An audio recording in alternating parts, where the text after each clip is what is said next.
My name is Madison, and I'm 28 years old. Christmas morning, I watched my sister Chloe unwrap a brand new BMW with a giant red bow stretched across the windshield, while I got $2.99 socks with the price tag still dangling from the corner. My mother looked me straight in the eye, smiled that patronizing smile I'd come to hate, and said, "Be humble, Madison. Each one receives what they deserve." My father chuckled. Chloe, clutching her BMW keys, burst into laughter. My own family, laughing at me on Christmas morning. After 3 years of sending them $51,400 in mortgage payments. After 3 years of eating ramen noodles so they could expand their restaurant patio. After 3 years of living like I was broke while they saved up for my sister's luxury car. At 2:17 in the morning, I packed my bags and left them a Christmas present they'd never forget. Have you ever watched your family celebrate spending your money while treating you like you're completely worthless? Let me take you back to where this nightmare started, because trust me, understanding how I got here makes what happened next so much sweeter. 3 years ago, at 25 years old, I landed my dream position as marketing director at a growing tech startup. The salary was incredible, more money than I'd ever imagined making fresh out of my early 20s. $85,000 a year felt like winning the lottery. When I called home with the news, my parents threw a celebration dinner complete with Dad's famous barbecue ribs and Mom's apple pie. "We're so proud of you, honey," Mom said, her face glowing as she served generous slices. All those years of hard work finally paying off. Dad raised his beer bottle high. "To our successful daughter. You've always been the responsible one, Madison." Even Chloe looked up from her phone long enough to offer congratulations, though hers came with the usual shallow observation. "That's awesome, Maudie. Maybe now you can finally dump that dying Honda." She wasn't wrong about the car, but that comment would haunt me later. Then came the conversation that changed everything. "Honey." Mom started as we cleared dishes, her voice taking on that careful, measured tone I'd learned to recognize as manipulation. "Now that you're doing so well financially, we were hoping you might help us with something temporary." The restaurant had been hit hard during the pandemic, Dad explained, voice heavy with manufactured concern. They'd fallen behind on mortgage payments, facing serious late fees and potential foreclosure. "Just until we get back on our feet," he promised, looking me dead in the eye. "6 months at most, sweetheart." I didn't hesitate for even a second. These were my parents, the people who'd raised me, supported my dreams, put me through college. Of course I'd help them through a rough patch. That's what family does, right? That's what responsible daughters do. "How much do you need?" I asked. Mom's answer came quickly, like she'd been rehearsing. "The mortgage payment is $1,400 a month. If you could cover that temporarily, we could catch up on back payments with restaurant income, $1,400. It was a significant chunk of my salary, but definitely manageable for 6 months. I set up the automatic transfer that very week, feeling good about myself, feeling like a hero saving my family from disaster. Except temporary never ended. 6 months came and went without a single mention of them resuming payments. A year passed, then 2, then 3. The temporary help had quietly, insidiously become permanent, and somehow nobody ever acknowledged that I was still paying their mortgage every single month. Meanwhile, the restaurant seemed to be thriving. Dad bought expensive new equipment for the kitchen. Mom completely redecorated the dining room with custom furniture. They talked constantly about business being fantastic, customers returning in droves, profits increasing month over month. But that automatic transfer kept draining my account like clockwork, $1,400 disappearing on the first of every month. And here's what really burned me up inside. I wasn't just paying their mortgage. I was paying my own mortgage too, plus all my bills, plus the constant stream of emergency requests, whenever Dad needed dental work or Mom's car needed repairs. Do you know what it's like living on half your salary while everyone around you thinks you're financially comfortable? While my coworkers talked about weekend wine country trips and shopping sprees, I was calculating whether I could afford both groceries and gas that week, that Honda Civic Chloe had mocked. Still my faithful companion 3 years later, now with over 170,000 miles, and a passenger door that completely froze shut during winter. The inequality was suffocating. Chloe, fresh out of college with a part-time retail job that barely covered her gas money, somehow always had new designer clothes, concert tickets, and weekend getaway photos, flooding her Instagram. How does she afford all that? I finally asked Mom during one weekly phone call. Oh, you know Chloe? Mom laughed dismissively. She's always been clever about finding deals. Plus, she's young and single, no real responsibilities yet. No real responsibilities, unlike me, who'd apparently inherited the responsibility of keeping the entire family financially afloat while they pretended everything was normal. Last spring, my air conditioning died during a brutal heat wave. The repair estimate was $800. Money I absolutely didn't have because I just sent $1,400 to my parents and paid my own mortgage. I spent 3 miserable days sweating in my apartment, trying to work from home with fans just pushing hot air around, before finally putting the repair on a credit card I'd been trying to pay off. That same week, Dad posted Facebook pictures of the new $1,500 flat-screen TV they'd bought for the restaurant's bar area. I stared at that post for 10 solid minutes, doing mental math that made me physically sick. They had money for toys while I was going into debt for basic necessities. Christmas was approaching, and like every year, I'd scrape together money to buy nice presents for everyone. My one annual splurge, even though it meant eating peanut butter sandwiches throughout January. I had absolutely no idea this Christmas would finally reveal exactly what my family thought I deserved. Christmas Eve found me pulling into my parents' driveway with a trunk full of carefully chosen gifts and a bank account that made me wince. I'd spent weeks finding perfect presents. A cashmere scarf from Mom's favorite boutique, $200 that physically hurt to spend. A handcrafted Italian leather messenger bag for Dad, $150. For Chloe, a complete set from that expensive skincare brand she constantly posted about, another $120 gone. Meanwhile, I'd wrapped everything in cheap dollar store paper and hoped nobody would notice the difference, because apparently that's what paying 2 mortgages does to your gift wrapping budget. The house looked absolutely magical when I arrived. Every window outlined in twinkling professional lights, a massive wreath on the door, and what had to be $1,000 light display covering the front yard. Maudie. Mom hugged me tight, wearing a gorgeous red dress I'd never seen before, probably worth more than my last 3 outfits combined. We're so excited for tomorrow. Chloe's been practically bouncing off the walls all week. The living room looked like a Christmas card came to life. An 8-foot tree decorated with entirely new ornaments in coordinated gold and silver. Presents arranged underneath in perfect clusters, all wrapped in expensive paper with elaborate bows. Everything screamed money, the kind of money my parents supposedly didn't have for mortgage payments. Wow, you guys really outdid yourselves, I said, trying to keep my voice steady. Dad poured himself a generous glass of what looked like top-shelf whiskey, the expensive kind. Well, it's been a fantastic year for the business. We wanted to make this Christmas really special. A fantastic year while I paid their mortgage. Interesting math there. Chloe bounced down the stairs in designer pajamas that cost more than my monthly grocery budget. Madison, did you see the garage? Dad's been working on something super secret out there for weeks. My stomach dropped faster than my savings account balance. A surprise? I managed. Dad grinned like a kid with a secret. Let's just say tomorrow morning is going to be very exciting for a certain young lady. Chloe squealed and clapped her hands. I seriously can't believe you might have actually done it. That night, lying in my childhood bedroom that hadn't changed since high school, I stared at the ceiling trying to make the numbers make sense. Professional Christmas lights, expensive decorations, Mom's designer dress, top-shelf liquor, and now apparently a car from an actual dealership. Either business was phenomenally better than they claimed, or they'd gotten so comfortable with my mortgage payments that they'd completely forgotten those payments were supposed to be temporary.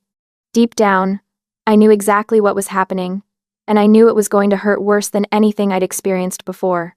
Christmas morning arrived with the traditional smell of cinnamon rolls and coffee.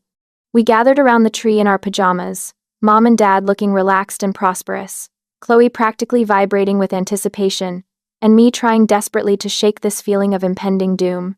Chloe opened her mountain of gifts first, as always.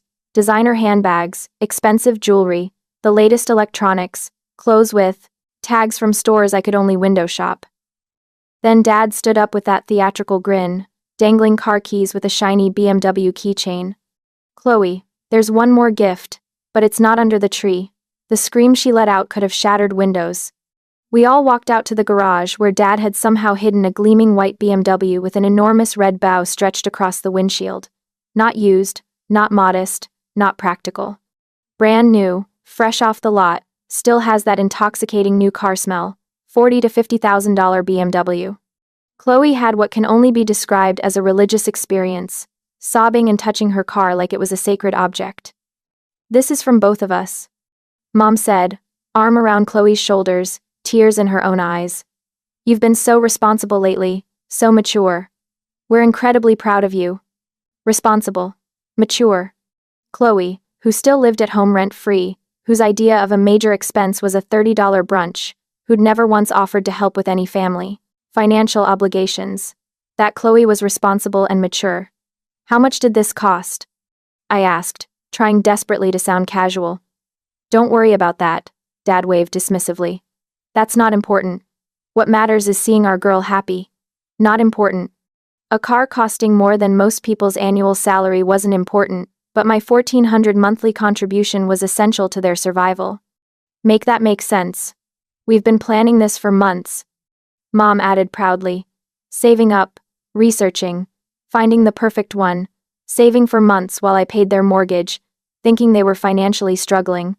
I stood there surrounded by my family's joy, and felt something cold and heavy settle in my chest. Back inside, 3 small packages waited for me under the tree, wrapped in that same expensive paper. I opened the largest first. Inside was a generic plastic picture frame still in original packaging, with a clearance sticker showing it had been marked down from $12 to $4.99. "For your apartment," Mom said brightly. "Something nice for photos." The second package contained a vanilla-scented candle with multiple markdown stickers creating a price history timeline. Original price $15, final price $3.49. The third gift was where things got truly special. I unwrapped it slowly, already knowing this wouldn't redeem anything. Inside was a pair of plain white athletic socks, with the original price tag still attached right there in the corner, $2.99. I held up those socks, the price tag, catching the Christmas morning light like a beacon of thoughtfulness. "Be humble, Madison," Mom said, that patronizing smile spreading across her face like she was delivering profound wisdom. "Each one receives what they deserve." The words hit like a physical slap. Dad chuckled appreciatively. Chloe burst into laughter, still clutching her BMW keys. "After $51,400, this was what I deserved." I didn't say anything in that moment because what could I possibly say that wouldn't sound insane? Instead, I smiled and thanked them for the thoughtful gifts, then spent the rest of Christmas Day in a fog of forced conversation and fake enthusiasm, while Chloe couldn't stop gushing about her leather seats and premium sound system. That evening, I lay in bed unable to sleep, my mind racing through 3 years of lies and manipulation. At 2:17 in the morning, I got up and got dressed because I had something important to do before I left this house forever. I went to Dad's home office and pulled out 3 years of bank statements I'd been meticulously tracking, every single $1,400 transfer highlighted in yellow. I calculated the total one final time. $51,400 over 36 months, like clockwork, never missed, never questioned. I paperclipped them together and wrote a note on top in clear, unmistakable handwriting. "If you have money to buy Chloe a BMW, I assume you can handle your own mortgage payments. The transfers stop immediately. Merry Christmas." I left that stack right next to the coffee maker they'd bought with money they supposedly didn't have. Then I packed my bags methodically, not in anger but with calm purpose, taking everything including those ridiculous clearance gifts. As I wheeled my suitcase to the car, I felt something I hadn't experienced in 3 solid years. Lightness, like a weight I'd been carrying so long I'd forgotten what standing up straight felt like. My phone started buzzing before I even reached the highway, but I turned it off and kept driving back to my apartment, back to my life, back to keeping 100% of my paycheck for the first time since starting this job. By Christmas afternoon, I had 37 missed calls. 37. The voicemails told an interesting story of emotional progression. Mom started with tearful confusion, moved to angry accusations about my embarrassing behavior, then descended into genuine panic, begging me to call back so we could discuss this like adults. Dad's messages were more controlled but somehow more condescending. acknowledging that maybe they should have been more thoughtful about gift disparity, but emphasizing that my reaction was completely disproportionate and concerning. Classic dad, making my response to their abuse the real problem, but Chloe's messages revealed who my family truly was. Madison, what the hell is wrong with you? Do you know what you've done to mom and dad? Just because you're jealous of my car doesn't mean you can destroy Christmas. This is so incredibly selfish. The texts were even more enlightening. We all know you make good money. Why are you being so stingy about helping family?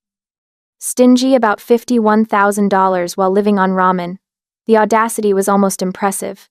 I spent the next day doing something revolutionary, planning what to do with my money. First stop was the car dealership, and walking into that showroom knowing I could actually afford what I was looking at felt intoxicating. I didn't go crazy because I'm not my family, but I bought myself a reliable, comfortable car with working air conditioning and doors that actually opened in winter. Nothing fancy, just mine, paid for with money I'd earned and kept. The salesman was congratulating me when my phone rang again, mom's number flashing.